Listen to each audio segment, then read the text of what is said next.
Баарыңыздарга салам. Дагы бир сиздерге пайдалуу кеңеш. Үйдөгү килемдин үстүндөгү тактарды кетире албай кыйналып аткан болсоңуз, болгону ашкананын уксусу бар го 6%. Ошону аласыздар дагы, уксусту төгүп туруп, андан кийин жесткий губка бар го, катуу губка бар. Ошо менен алып туруп тазалап коесуз. Болду. Айнанын да кереги жок, самындын да кереги жок. Айна менен самын колдонсоңуз, ал кургагандан кийин сиз жууган термоон да айнан так калып калат. Ошондуктан айна самынына кереги жок. Уксус менен гана тазалап койсоңуздар болот. Кайталап кетем. Ашкана уксусу 6%.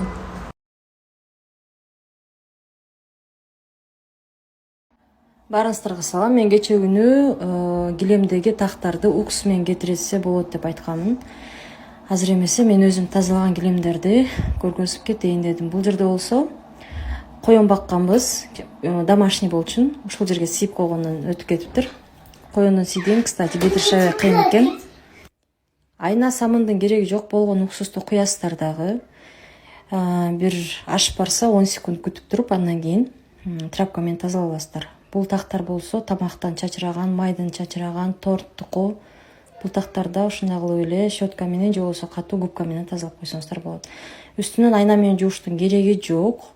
Уксустун жыты болсо бир где-то 1 сааттан кийин уже жок болуп кетет.